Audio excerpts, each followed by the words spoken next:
Good morning, Falcon fans. Chris Welch with Coach Reynolds today. We're missing Stephen Lyles. He's burning up the road right now. He was in Garland yesterday, making his way over to Lubbock for tonight, and he'll go back to Garland tomorrow. So he's getting some mileage. But first off, yes, we are at a different location today due to the fact that I left my key in the truck for the church at Bushland. So want to thank the church at Bushland. Hopefully we'll be back there next week. But I definitely want to thank them for being a sponsor of the Coaches Show. But Coach, welcome to week 13 of the Coaches Show. Yeah, thanks for having me. I'm glad we're still going. I'm glad we're here. Absolutely. Well, let's talk a little bit about last week's game with Kermit. Everything we maybe thought it was, or a little bit different? Yeah, I thought our kids did a good job. I thought we looked fresh coming off the bye. I thought we, did a lot of good things and played fast on both sides of the ball. A couple of things, putting the ball on the ground, I think prevented us from being real sharp, exactly how we wanted to be. But, sometimes those things happen. That hadn't been a big problem this year. So, but yeah, I thought the kids did well, and proud to get a gold ball and move on to the next round.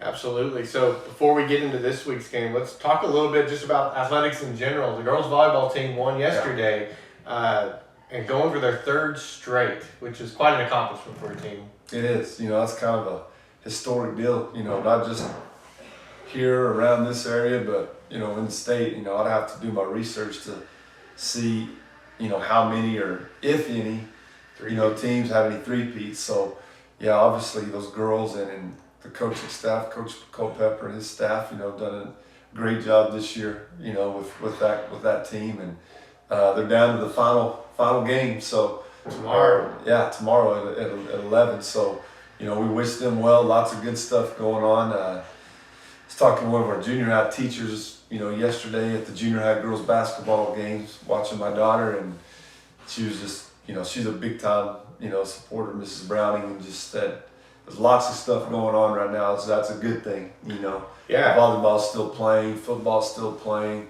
Obviously, you have your girls basketball, high school girls basketball that have started. They played a couple of games.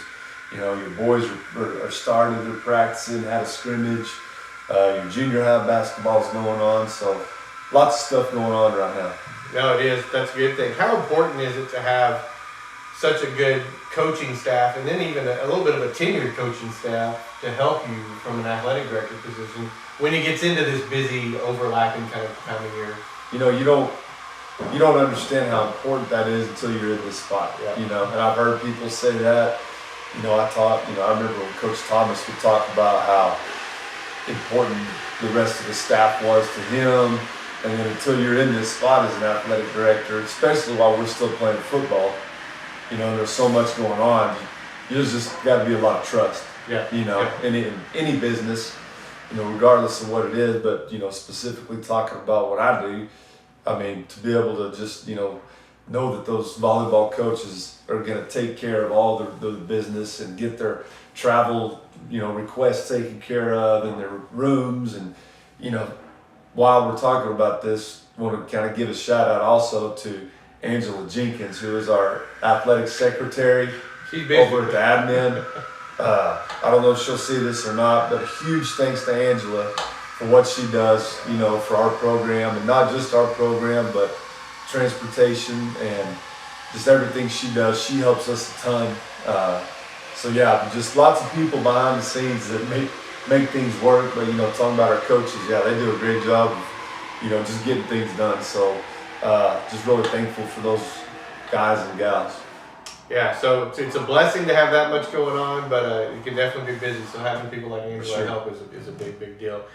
All right, so tonight, round 2 of the playoffs, taking on Jim Ned. I think that's what we thought would happen, but you never know until you play the game. Right. What do you expect? I'm trying to think. When did we play Jim Ned as of late, or have we? To my knowledge, we haven't played. That's what I was thinking too. I don't remember that we've played Jim Ned before.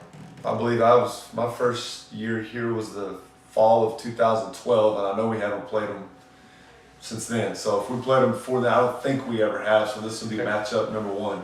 Yeah. So what are you expecting out of this Jim Ned team? Coming off a win with Pilot Point, obviously. I think that's who they played, right? Yes. What are you expecting out of this Jim Ned team? They're a physical football team. They won state championship 2 years ago. Saw them play down there in Arlington, and they have a few of those kids still that were sophomores. A few of those kids are still up on that team right now. They're a physical football team that really they want to run the football and just kind of pound it down your throat. They want to do some things, and catch you sleeping in the passing game, and run, and then run some bootlegs. Physical defense. They have a big offensive lineman that just committed to Oklahoma State 2 days ago. Big kid, 6'5", 280, real physical. So, they want to control the clock, and just kind of play a little bit of old school football, and like I said, just run it and kind of force their will. Then that's what we talked about to the kids. It's going to be a battle of two teams. We like to impose our will and play how we want to play, and that's physical. It is physical and fast, but it's a little different, But they wanted to kind of slow it down and just run it at you and do it that way.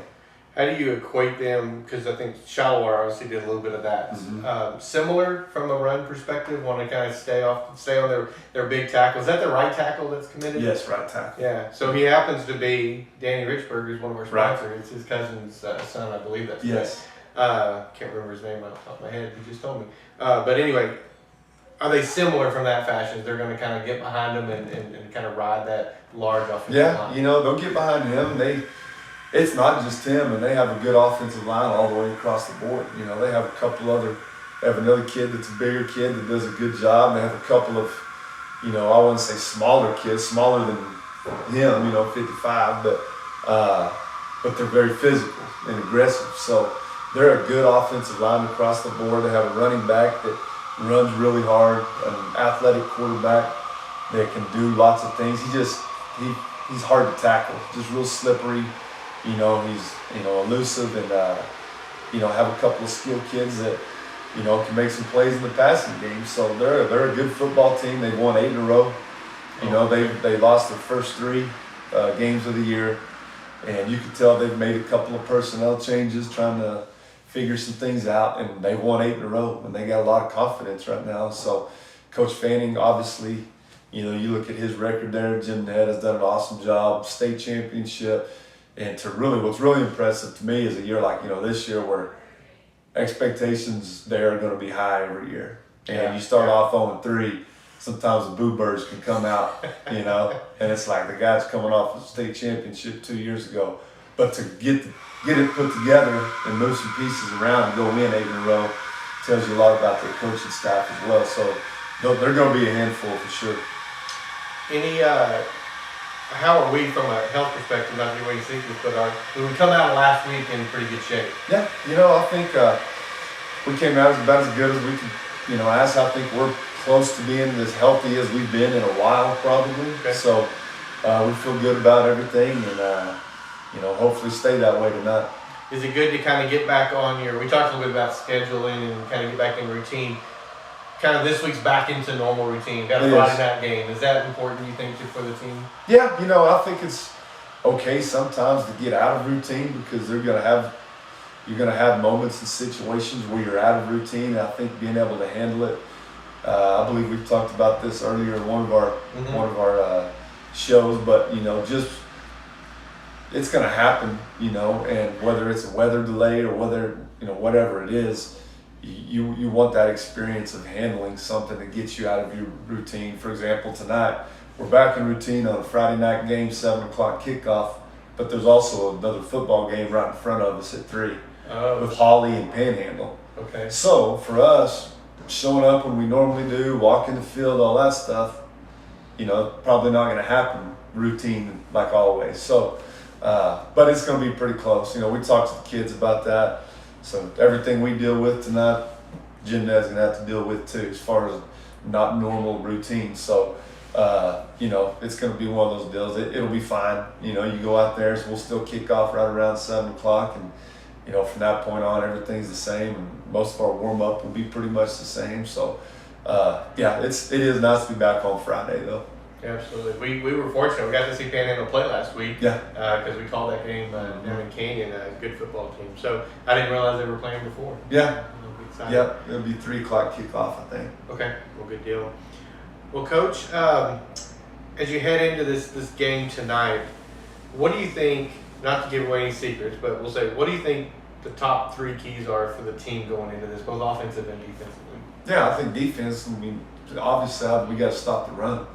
You know, that I mean, you just don't worry about the passing game because they can hurt you there too. But, you know, we know what they want to do, and they know that everybody else knows too, and we got to stop the run. If we can stop the run, we have a chance, you know. Try to control the line of scrimmage, tackle well, get a lot of guys to the ball, and force them to, you know, maybe get out of their game plan. You know, offensively, we got to be good, you know, with our possessions. That's every week, especially if the pace is slowed down a little bit. You know, we want to dictate our offensive philosophy when when we have the ball. We want to play fast and try to wear the other team down and try to get a lot of plays in. So it really doesn't change week to week, you know, but you know what they do good is obviously run the football. We want to try to take that away, and we want to try to be fast and balanced as we can on offense. Good. What is it so one of the things, your captains are kind of your leaders from a team perspective. Do you pull them aside each week and kind of talk to them about, hey, we need to get the team ready? Do you give them a certain message? So I know you're pouring into them as future leaders, more than likely.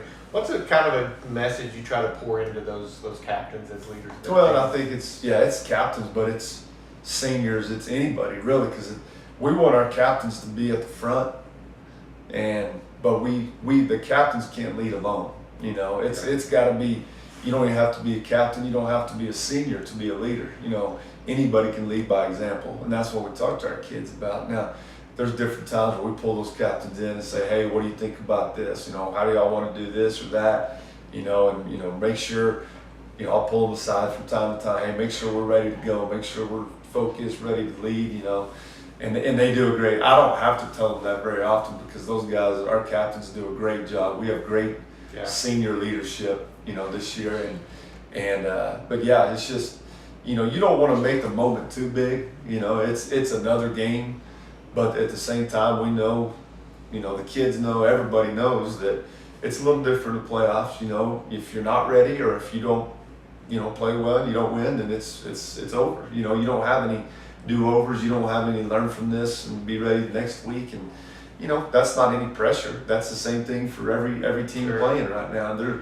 After tonight, half of the teams in our bracket will be eliminated. You know, and then the following week will be the same thing. So, you know, pretty quickly it starts, you know, those numbers of how many teams are left starts getting eliminated, you know, pretty rapidly. So our kids are ready. You know, they've been ready all year. There haven't been a time that, you know, we haven't been ready to play. You know, we just got to go do our thing. You know, we don't have to do anything out of what we normally do.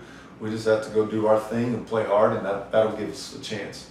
I actually did a leadership talk this week at work, and one of the things that the whole topic was lead where you are. Yeah. You know, and that's kind of how we approached it, was just lead where you are. Right. We just have to be us, do what we do, and don't do anything more or less. Great effort.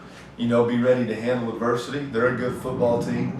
You know, and that's the thing we try to talk about. Yesterday we actually talked about as a team is, you know, from here on out, I mean, everybody's a good football team. You're not still playing if you're not a good football team. So how are we going to handle all types of situations, both the good and the bad? You know, if we do some really good things and get out there, they're still going to play hard. They're going to make some things happen. They're a good football team. You know, maybe you get behind, you got to be able to handle every situation possible. So last week, from a playoff perspective, our district did very well. Yes. 4-0. Yeah. That was a little surprising, but the district handled its business. Was that surprising to you, or did you kind of predict? Because we got a pretty strong district. Yeah. I kind of thought we had a chance. You know, just kind of. And you can't get into, you know, comparing scores or anything that too much, but I thought we had a chance to possibly go 4-0 with our district, and we did. So. You know, I think that says a lot about our district and the coaches and the players in our district and what they were able to do last week. So just really happy for everybody involved. Because here's the thing about it, you know, you get in the district and you have these rivalries and you play each other every year, and you want to beat each other, but you develop relationships with those other kids, those other coaches from those other schools. And when you're not playing each other and you get past, district, you want them to do well. So, it's a really neat deal for our district. And I think we had last night, Muleshoe played Brock, and they got beat, they got eliminated. So one of them, one of our teams is out now. But, pretty cool deal to go 4-0 last week. Yeah, it was. Well, we'll wrap up today, Coach. I know you got a busy day, heading out a little bit early today too, but it'll kick off 7 o'clock. Yes. Right? 7 o'clock ish. Depending on the other game, but it should be. It should be quick based on what I saw, just yeah. because it was a lot of running Right. with that group. So hopefully 7 o'clock at Lowry Field there in Lubbock as usual. We'd love for you to make the 2-hour drive down there and root the Falcons on. If not, we'll kick off our broadcast. We'll try to do a coaches show. This is where the ish comes in for us too, because we have to be able to get into a booth. So that means the other team has to be out of the booth for us, and I'm not sure who the home team is. Do you know? I don't know. Yeah. So whoever's the home team, they've got to clear a booth before we can get in a booth. We'll try to do a coaches show. We'll do that on our YouTube channel, kind of a pregame. We will have a special guest tonight. I'm not going to ruin that, but you got to tune in to see who that's going to be with us. He'll also be calling with us on the NFHS network. We'll roll over probably about 5 or 10 minutes till 7 to NFHS for the main broadcast. Keep in mind, there's 2 broadcasts you're going to see. There's going to be one by Lubbock ISD. Don't do that one. That is just going to be a camera only, maybe the PA announcer, but usually it's camera only. Make sure you look for the one. We've posted it on our Facebook page, but it'll be the one by UIL. So there's 2, Lubbock ISD and UIL. Go to the UIL one is the one you want to catch if you want to hear us. If you don't want to hear us, then use the other one, I suppose. But definitely want you to join us. Again, kickoff is at 7 o'clock. Coach, good luck.